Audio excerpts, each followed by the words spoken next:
Good afternoon. I am Burhan Sönmez, President of PEN International, the world's largest association of writers. I'm pleased to welcome you to this event focusing on the right to freedom of expression, organized together with PEN Liechtenstein and co-sponsored by the permanent missions of Liechtenstein, the United Kingdom, Canada, Finland, and Germany. 2021 represented yet another year of violent repression of writers, journalists, and citizens seeking to exercise their free expression as states attempted to control narratives and suppress political dissent. PEN International and its global membership increased their efforts in support of writers and journalists who continue to face harassment, violence, criminalisation, and even death in the pursuit of their work. This event seeks to update diplomatic missions on the situation in Belarus, Nicaragua, and Eritrea, three countries on the United Nations Human Rights Council agenda, and identify concrete action to protect freedom of expression. A few ground rules. This event will be recorded and later uploaded onto PEN International's YouTube channel. We will hear from 3 speakers, followed by a question and answer session.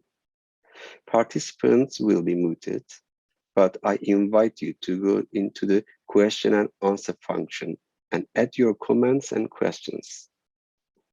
I'm now delighted to introduce Ambassador Simon Manley, United Kingdom Ambassador in Geneva, who will give some introductory remarks. Yes, Mr. Manley, please. Well, Burhan, thank you very much indeed for your introduction. Colleagues, let me thank everybody who's joining us today for joining us for this important event on freedom of expression, repression, and resolve in Belarus, Eritrea, and Nicaragua.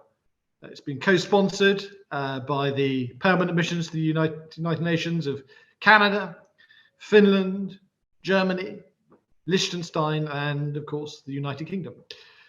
Welcome everybody.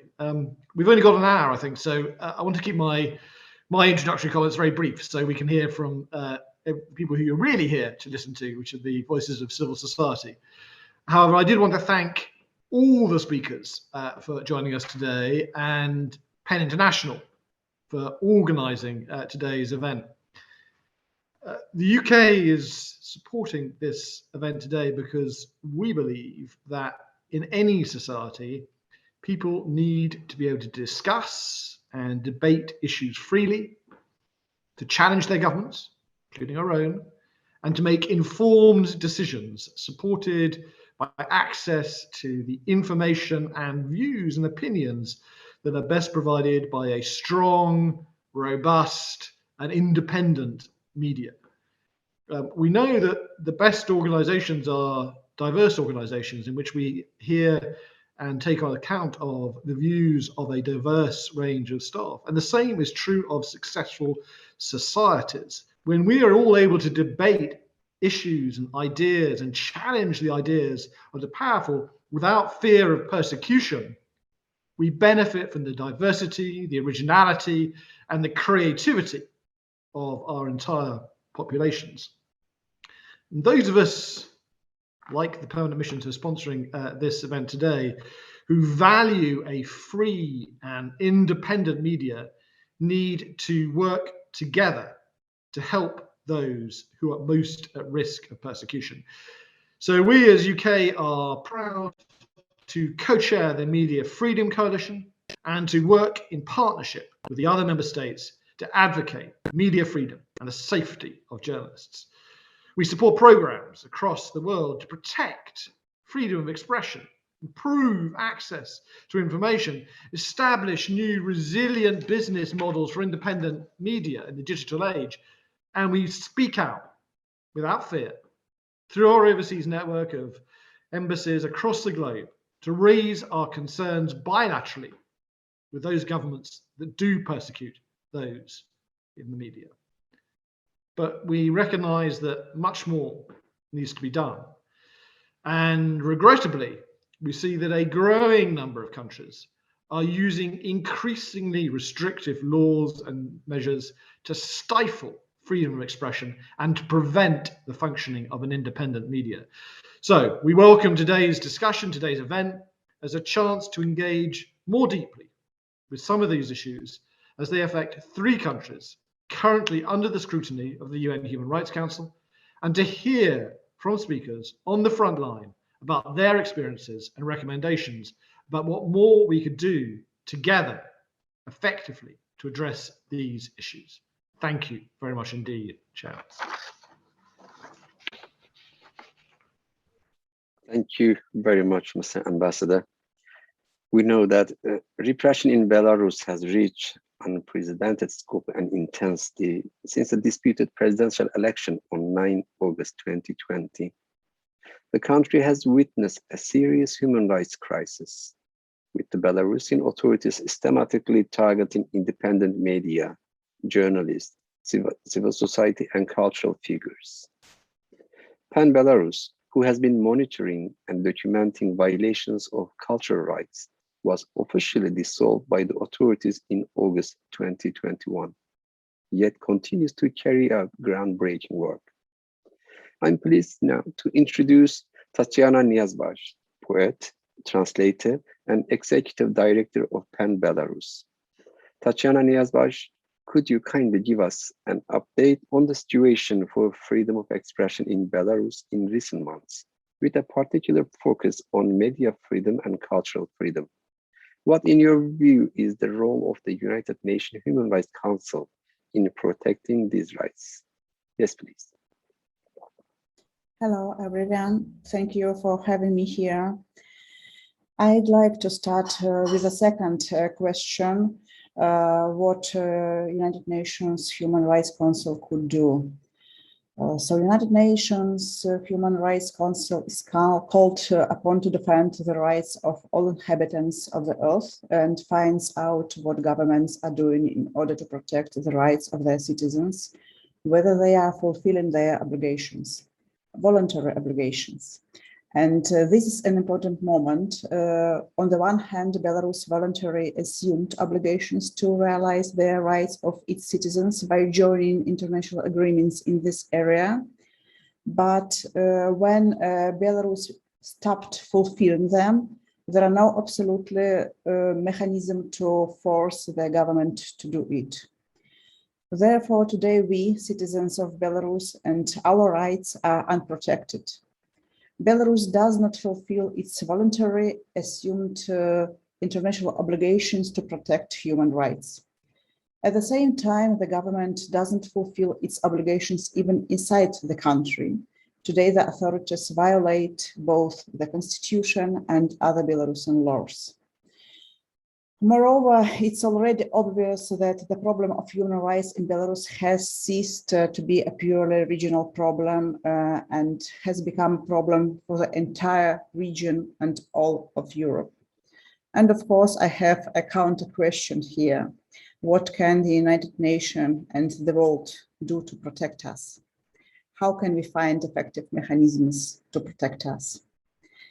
And now several updates about situation with media freedoms and cultural freedoms in Belarus. The main cultural news in Belarus today is forced immigration, liquidation of organizations, including cultural ones, search, trials, arrests, recognition of all living things different from the official position as extremist. By the way, PEN Belarus website was like a number of websites, other organizations is blocked in Belarus since the beginning of November.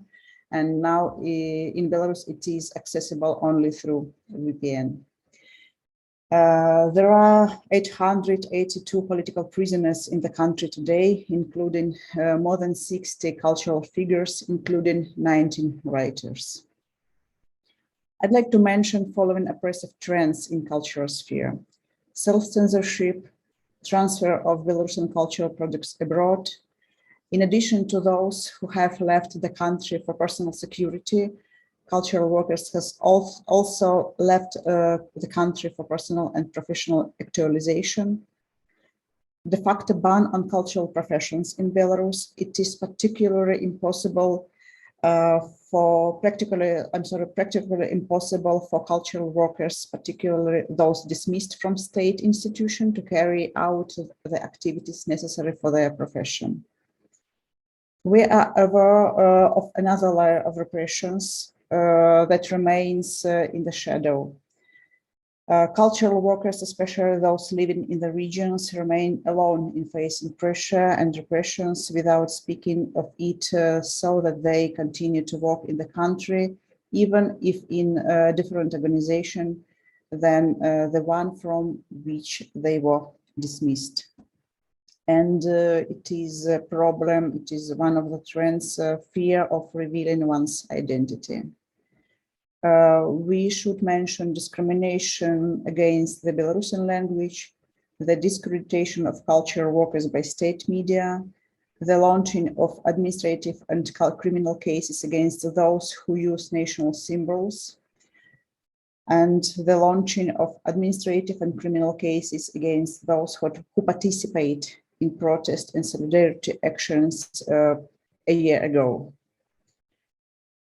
Today, when all those who disagree are ranked as extremists, we, due to our report, see that persecution for dissent, for expression, runs first among the types of expression. And this is an indicative persecution for expressing the opposition that differs from the official one, speaks best of the lack of confidence of the authorities in their position and the impossibility of defending it otherwise than by punishing those who think differently. On the other hand, cultural figures feel their weight and strength and significance both for society and for the authorities, which previously treated them condescendingly, and now the authorities have to react, realizing that culture forms important meanings and carries values and guidelines for people, and this is an environment that fosters change. So in this situation, many cultural figures, both individually and in groups, were forced to leave for neighboring countries, Ukraine, Poland, Lithuania, Georgia. PEN Belarus was also in such a situation after the liquidation. We were forced to leave Belarus and to continue our work. And it is extremely important for us, being in other country, to continue our activities and not to dissolve in other societies and cultures, not to become guest workers, but to keep our activities and return to the country as soon as possible. And it's important to understand that the state in Belarus uses human rights to suppress human rights, uses the weakness of democracy to conduct a hybrid war with democracy and democratic countries. And this is no longer a problem of just human rights in Belarus. This is about security problem for the whole region and for the world. Thank you very much, dear Taciana Niadbaj. We would like also thank you for all the work you and colleagues are doing to support cultural figures and independent media in Belarus. And we know that in Nicaragua, the authorities' censorship and propaganda campaign has intensified in recent months, stifling dissident voices. Since April 2018, when the socio-political crisis that grips the country began, there have been repeated incidents involving physical attacks, raids on media facilities, seizures, thefts, and destruction of equipment and intimidation of journalists providing coverage of events. I'm pleased to introduce Gioconda Belli, one of the most renowned Latin American writers and a tireless defender of free expression. She led PEN Nicaragua until it was suspended following threatening messages from the government. She lives in exile due to repression. Dear Gioconda Belli, Nicaragua had a presidential election a few weeks ago. Ortega silenced all critical journalists and writers before the vote. What kind of violations can independent voices in Nicaragua expect now?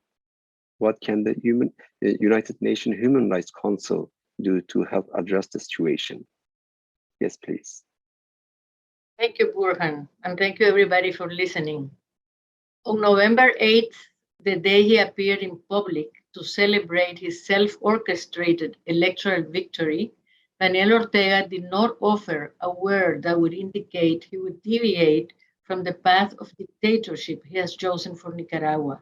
On the contrary, he used insulting words to declare that the 39 opposition leaders arrested between June and July of this year, among them 7 who were runner-ups to be electoral candidates, were puppets of their imperialist masters. They cannot be Nicaraguans anymore, he said. The US should take them back. In response to the 25 countries members of the OAS that rejected the legitimacy of the electoral results of November 7th, his government notified the OAS that Nicaragua was resigning its membership. Yesterday in Managua, Edgar Parrales, who was the country's ambassador to the OAS during the Sandinista revolution, an 80-year-old man long retired from politics, was taken from his house to prison because he criticized Ortega's decision when he was interviewed by a local TV station. Since 2018, when Ortega and his wife and vice president, Rosario Murillo, decided to crush a wave of protests by killing, wounding, or forcing protesters to exile, we Nicaraguans have been stripped of our civil rights. Freedom of expression has been systematically curtailed. In the last 6 months, repression has escalated. 70 journalists have had to go into exile. 40,000 people left the country just in May. The oldest and most important newspaper in Nicaragua, La Prensa, was occupied by police and his manager also arrested. My fellow writer award winner Sergio Ramirez and I have also had to leave Nicaragua and go into exile to preserve our freedom. We are both near 70.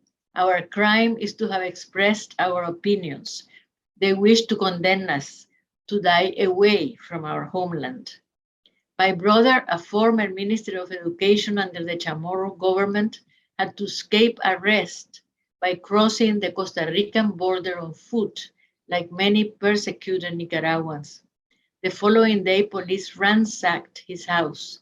The next night, police disguised as burglars arrived, threatening to kill his wife and rape his daughter. In December 2020, the National Assembly, which Ortega controls as a result of rigged elections in 2011, 2016, and now, passed 3 laws: a cybercrime law to punish online journalism and social media, a law for the defense of sovereignty and independence, by which any opposition to the government can be considered treason, and a foreign agents law that prevents NGOs from receiving financing and forbids anyone associated with those monies to run for office or get involved in national politics. It was because of this law that we suspended the work of PEN Nicaragua in defense of journalists and freedom of expression. Aside from that, they canceled the legal status of more than 50 NGOs in the last year alone to undermine the work of civic society. An independent journalist organization has recorded 1,980 acts of harassment against the independent press since 2020. In terms of human rights, let me add and plead with you for the 39, now 40, with Mr. Parrales, political leaders incarcerated, among them 5 journalists. They have been in jail without trial for almost 6 months.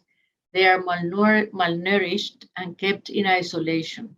They have only seen their families 3 times, their lawyers once, if any. They have not been allowed reading or writing materials, no blankets, no extra food from their families. They all have lost a considerable amount of weight. Women have been specially mistreated. 2 of them who have young children have not been allowed to see them or talk to them.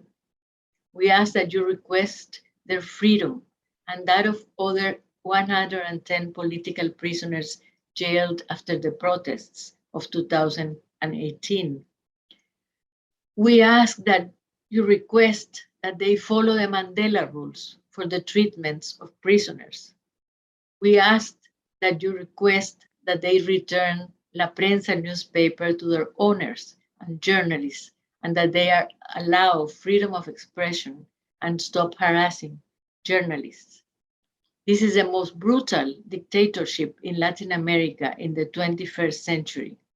They use the argument of sovereignty and non-intervention to get away with murder. The United Nations needs to find a way to deal with these kinds of dictatorships that threaten human lives and civilized coexistence. Thank you.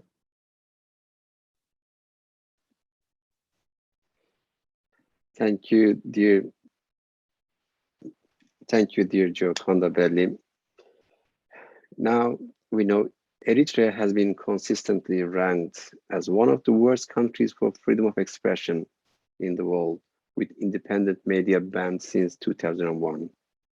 Virtually all critical voices, journalists, writers, poets, playwrights, musicians, artists, and politicians are arbitrarily detained for indefinite periods, disappeared, forced into exile, or subjected to extrajudicial killings. 20 years ago, the authorities launched a massive crackdown in which 12 journalists and writers, all associated with banned independent newspapers, were rounded up and detained. They've been held in incommunicado detention ever since, and despite international calls for justice, no tangible progress has been made. I'm pleased to introduce Timnet Gedar, the Secretary of PEN Eritrea in exile.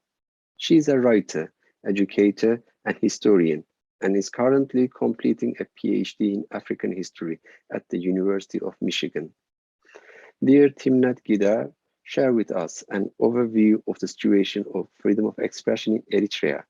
What, in your view, can the United Nations Human Rights Council do to help improve the human rights situation in Eritrea? Yes, please.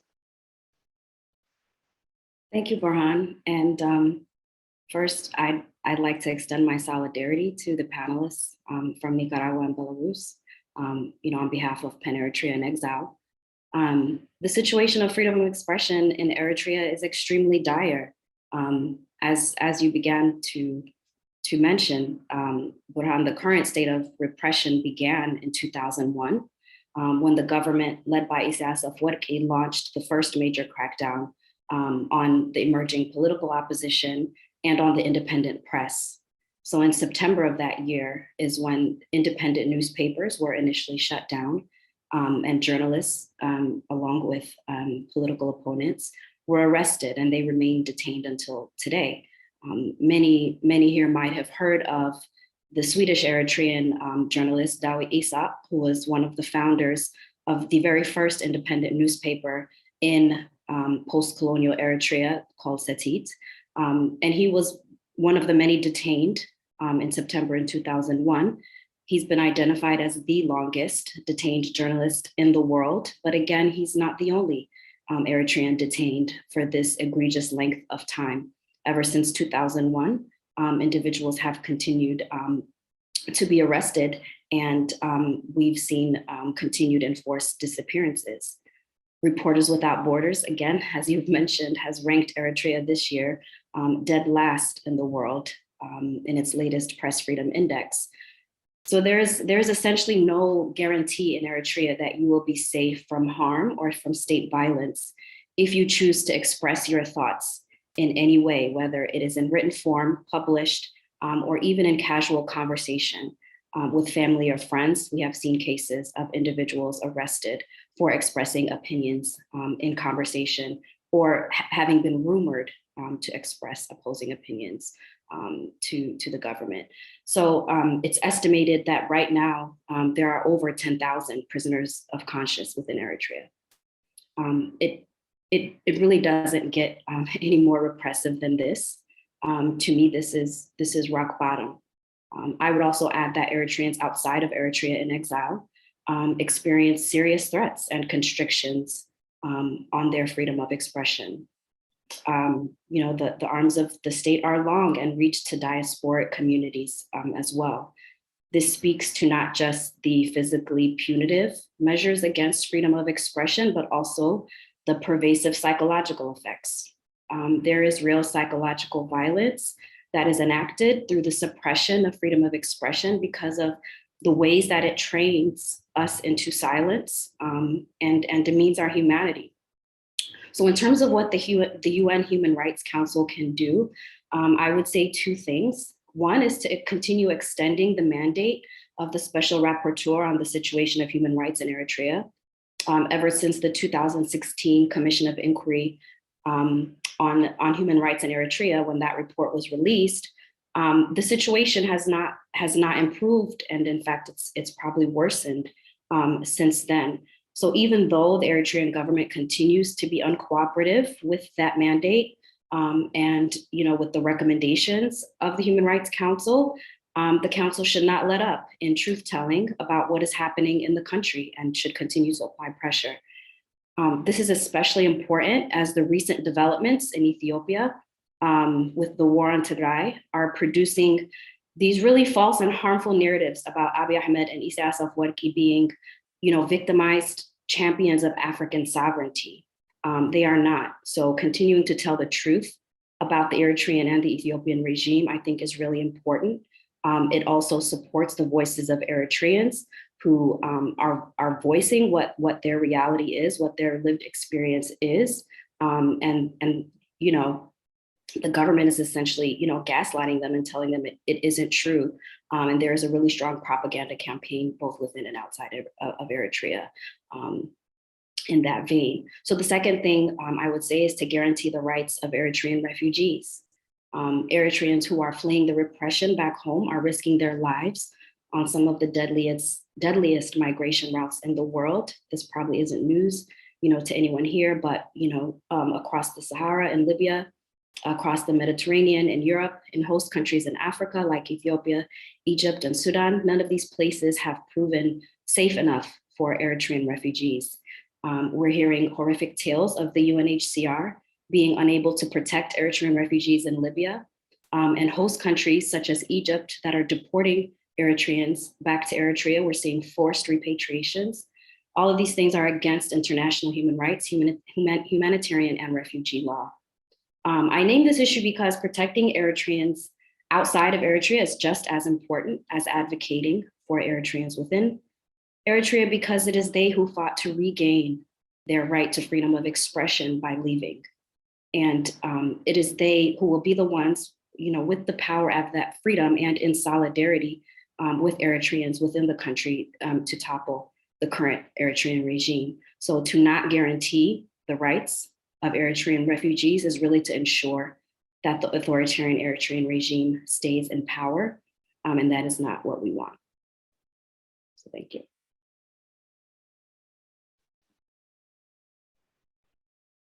Thank you very much, dear Timnet Gedar. Now, I would like to thank participants for sending comments and questions for the panelists. Please keep doing so. Now, I have the first question for Taciana Niadbaj. Dear Ms. Niadbaj, what does the future hold for journalists and cultural workers in Belarus? Yes, so I don't know, of course, all the history of past several years is so unexpected and unpredictable with the pandemic and with our political crisis in Belarus. But I'd say in such way. Some of us left country to continue our work. At the same time, some of us remained in the country. Many of us are in jail, and they are sentenced to several years in prison, but we hope that they could exit prison earlier than their terms will finish. I think that we are before that we should do our hard work, and we are working on changes to make changes earlier, but I think that hard times are before us, and maybe the hardest time isn't came yet.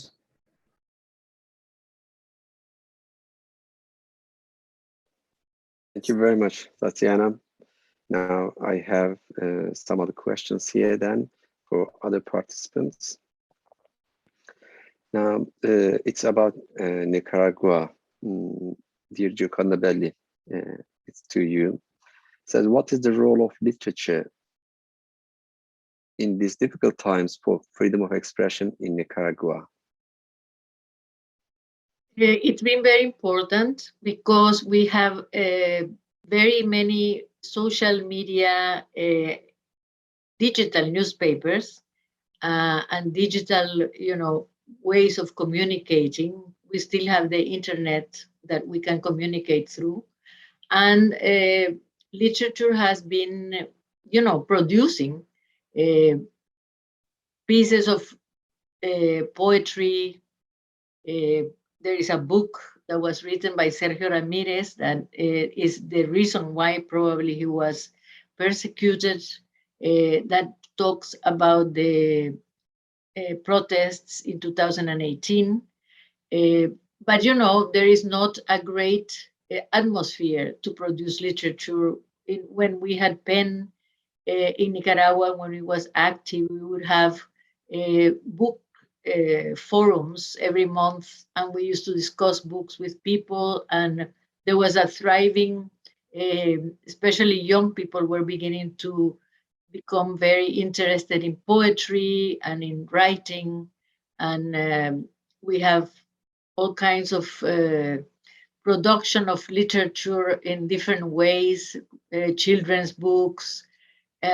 People have not stopped doing what they know how to do, but it's been done with no outlets. We have no outlets to put out our work, except, like I was saying, but this digital media that we have been using a lot. Our souls are in pain. Everybody feels very scared. The repression is so bad that we feel, the country has been turned into a jail for everybody. And they threaten people, they take their passports away when they want to travel. We haven't experienced this kind of repression, since Somoza, since the Somoza dictatorship that the Sandinistas overthrew. And we didn't expect to have somebody who used to be a Sandinista to be acting in this way.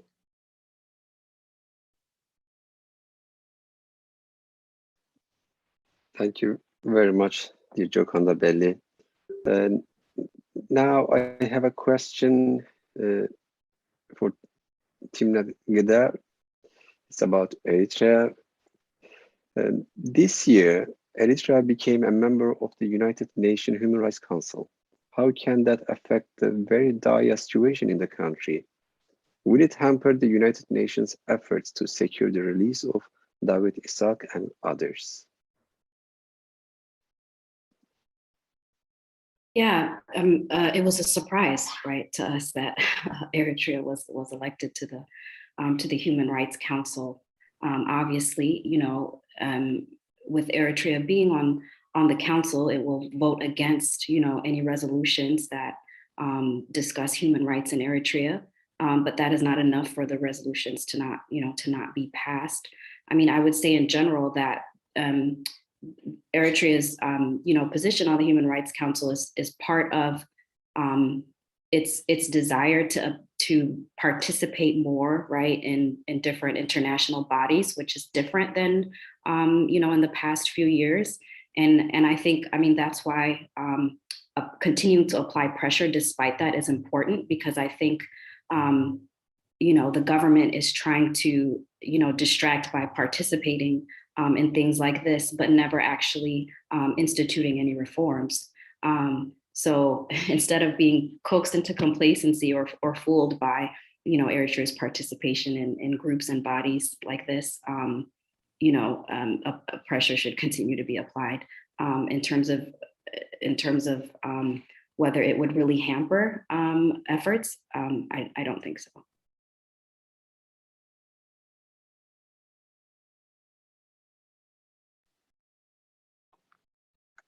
Thank you very much, dear Timnet Gedar. And now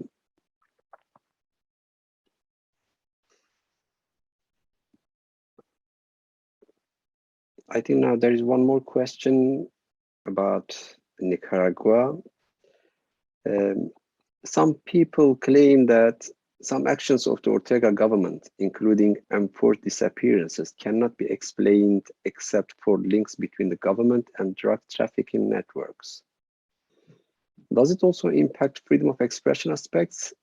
Any thoughts on this from Gioconda Belli, please? Well, I think there is no relation between drug trafficking and the disappearances. These disappearances that we have been seeing in this last 3 or 4 years since 2018 have all political, are all due to the participation of people in different protests, because people have continued to be very resilient and have continued to express themselves in the streets with graffiti, and they are persecuted, relentlessly. So there is a very strange thing that happens though regarding drug trafficking.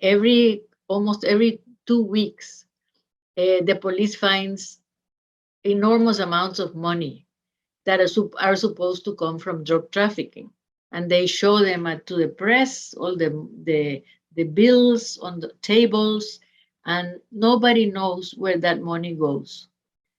So I have, I presume that they have some kind of arrangement with drug trafficking cartels to go through Nicaragua, and this is the kind of payment, this is a sort of payment that they give the government in this very sly way of pretending they are capturing this, these amounts of money, and then the citizens, we don't know anything about what happens with that money. Where does it go? Nobody gives any explanation. And then sometimes they find $2 million, $500,000, $3 million. So that is very suspicious to me.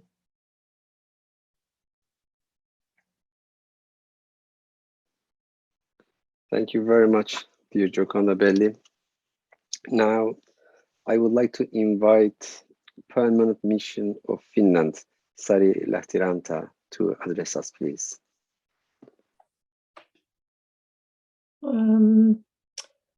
Thank you. I'm not sure whether you can you hear and see me? I can't. We can hear you, but we cannot see you. See you. Can you turn the camera on, please? I'll try. Just a moment. It seems I don't have the camera option, but if you can hear me, so then yes. Excuse me for not having my picture on. But first of all, thank you to all speakers for sharing your experiences and also the situation of your countries. It's extremely important information for us. And I had a question that actually Timnet Gedar did reply already. I think, let's see. As Finland will be the member of the Human Rights Council starting next year. So my question was that what can we do in order to help you, and how we can take up these questions at the council level. But I understood it's continuing the mandates of the special rapporteurs and keeping up the substance, the human rights situation of your countries. But that was my question. So if there are some other answers, the other speakers would like to raise up, so I would be happy to hear. But first and foremost, I would like to thank you for your courage and also the way you are giving, I guess, the hope and to your countrymen, your countrywomen, the people of your own country, by writing and bringing up these issues and the situation of your country. That is extremely important. So very big thank you to all of you for your work, excellent work you are doing. Thank you. We also would like to thank you all, Ms. Lehtiranta. Thank you very much. Now, I'd like to introduce Ambassador Ms. Leslie Norton, Permanent Representative of Canada to the United Nations, who will now share some concluding remarks. Yes, please. Thank you very much. I hope you can hear me. Yes, good. So let me also begin by thanking the panelists for sharing their insights and for your participation. And I just want to echo my Finnish colleague. Your courage is truly inspiring. As we all know, the rights to freedom of opinion and expression, association, and peaceful assembly are cornerstones to safe and prosperous societies. Regrettably, as we have seen not only in Belarus, Nicaragua, and Eritrea, but in all regions of the world, violations of these rights continue to occur. We have seen attacks against journalists, human rights defenders, members of the opposition, and people who speak out against authoritarian regimes are harassed more and more. Canada is particularly concerned about the state of media freedom globally and about the growing trend of increased restrictions on free expression online. As co-chairs of the Media Freedom Coalition with the UK, we have worked together to enhance information sharing and coordination among the diplomatic networks of the coalition's members to intervene on behalf of media freedom situations of concern. I'd also like to take this opportunity to mention that Canada launched a dedicated refugee stream for human rights defenders and journalists in July of this year. In partnership with Frontline Defenders and protectdefenders.eu, this dedicated refugee stream will provide a safe haven for human rights defenders and journalists at risk who are fleeing persecution in their home country. So we must remain attentive to all attacks against freedom of expression. It's only through working together that we can protect respect for human rights around the world. Thank you very much.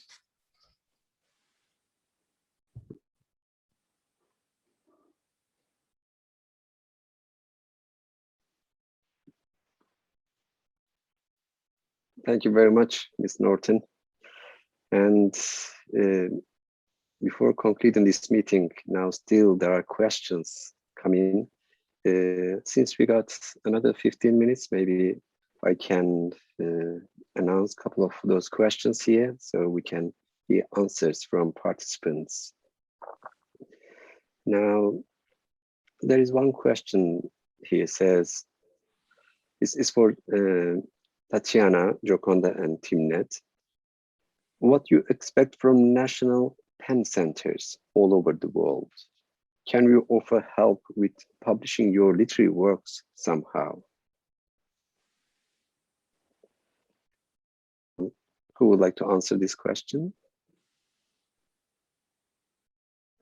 I could try. I could try to answer this question and maybe the previous one.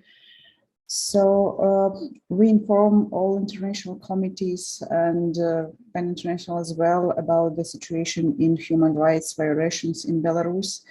And of course, we need your support and solidarity with consistent position.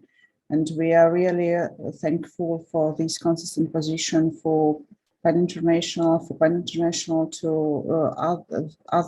several other PEN centers, national centers who support us, and to neighboring countries, Poland and Lithuania, and European Union as well. But we also need support for civil society, both inside Belarus and outside, for those initiatives that were forced to leave the country. I think that repression will increase in response to the sanctions, so we need to find out secure ways to provide help for support for these initiatives inside country. Maybe you know, maybe you had Lukashenko said in interview to BBC several days ago that I will find the detailed citate. We did not touch people who walked, this citate, we did not touch people who worked for the good of Belarus, who helped people, but those who used your assistance, your European Union assistance, who got funding from you and smashed everything up here. If we have not liquidated them already, we will do it in the near future. We will massacre and all the scam that you financed, Alexander Lukashenko said.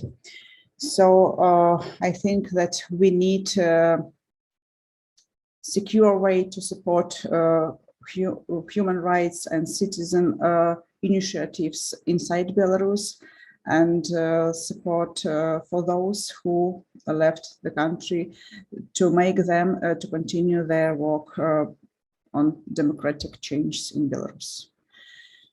And thank again to national centers, to PEN International for solidarity we really feel as a Belarusian PEN.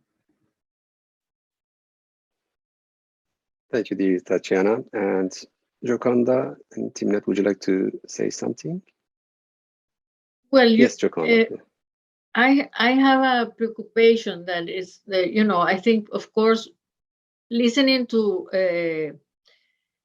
the other panelists, it's really heartbreaking that we are in this world and we have these situations and we feel totally alone. In truth, the international community, I have often thought, what can they do? I mean, besides sanctions and, that these people don't seem to care about, don't seem to be upset about, what can the international community do to really help us in these situations that are growing, that are becoming more and more current in the world? They are happening more and more, these authoritarian regimes.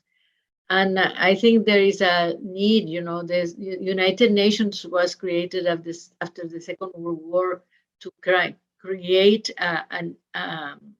a place to discuss these kinds of things. But the authoritarianism, I think, has to be broached and talked about in the United Nations. I don't know how, I wish I knew, but I do think that the loneliness, the aloneness that we feel in our countries, that, people don't know what's happening, and the PEN centers, of course, can do an amazing job by distributing information about what's happening. And I think the United Nations should do more to help to figure out how to put pressure on these governments and how to make effective pressure on these governments. Thank you very much, Gioconda. Timnet, yes, please. Sure. To add to that about what national PEN centers can do, PEN Eritrean Exile is made up of writers who are in exile from Eritrea. And, we've had very productive collaborations with other PEN centers like English PEN, PEN Norway, and have received, great support from PEN International. So I think there are there are a lot of opportunities for collaboration, especially with centers such as ours that are made up of, people who are in exile and who are seeking opportunities, right, and platforms for their work. So the other question about publishing too, the answer is yes, absolutely. There can be more funding, especially for translation work, more opportunities to have translations of, much of the work of writers from Eritrea is in Tigrinya or Tigre or Arabic, having their work translated, or the other way around, right? Having the work of writers who write in English or in other languages translated into Tigrinya, and having more collaboration and exchange among writers. This obviously it doesn't solve the problem of freedom of expression within Eritrea, but what it does is it engages us in the act of freely expressing ourselves, which is something that Eritreans cannot do within Eritrea. So I think continuing to do that with other PEN centers and other people who wish to do that, PEN Eritrean Exile is very happy to collaborate with others and engage with others in that way. Thank you very much. Now, I would like to thank once again Ambassador Simon Manny, Ambassador Sari Lehtiranta, and Ambassador Leslie Norton for the compelling remarks, as well as the panelists for the invaluable contributions. Taciana Niadbaj, Gioconda Belli, and Timnet Gedar have all demonstrated how critical the situation for freedom of expression is in Belarus, Nicaragua, and Eritrea, and the role that the international community, and particularly the United Nations Human Rights Council, can play to address urgent concerns. We are grateful to PEN Liechtenstein, as well as the permanent missions of Liechtenstein, the United Kingdom, Canada, Finland, and Germany for co-sponsoring this event. I would also like to stress that PEN International is available to provide further information about the situation for freedom of expression in Belarus, Nicaragua, Eritrea, and beyond as needed. Before we close this event, I would like to say a few words about the Day of the Imprisoned Writer. Each year, on 15 November, PEN International campaigns on behalf of 5 writers and journalists who are being persecuted for their work. This year, on the 40th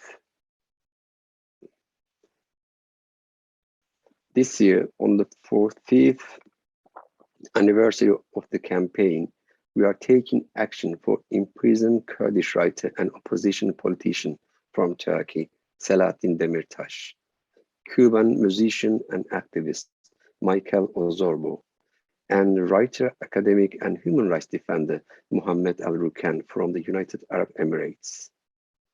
We are also campaigning for Uyghur scholar Rahila Dawood, who disappeared in 2017, and the collective case of 12 writers imprisoned incommunicado since 2001 in Eritrea. Please join our campaign by visiting PEN International website or clicking on the link shared in the chat. But a last remark, before we conclude now, I would like to give the floor to the Ambassador of Poland, please.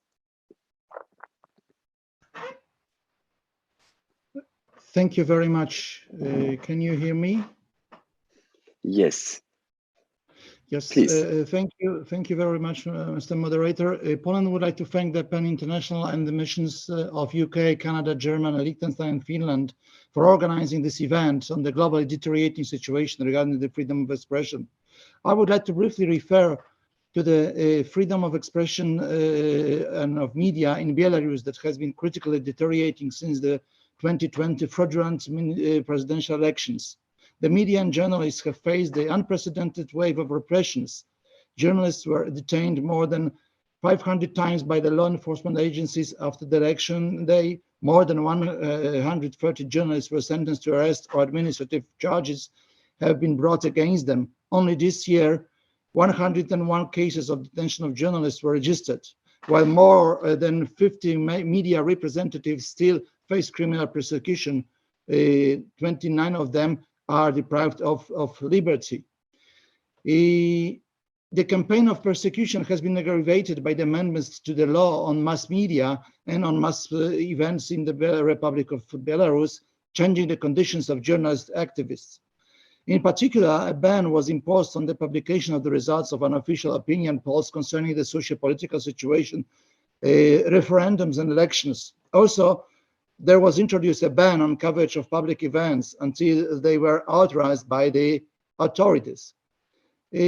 We stand in solidarity with all the detained or convicted journalists, including TV Belsat journalists Katarina Andreeva and Daria Chultsova. Among those who suffer persecution, there are also repressed leaders of the Union of Poles in Belarus, such as Angelika Borys and the journalist and writer Andrzej Poczobut. We continue to call for their immediate and unconditional release. Poland is committed to further assist independent media serving the Belarusian people, and we ask the international community to do likewise. I thank you for your attention.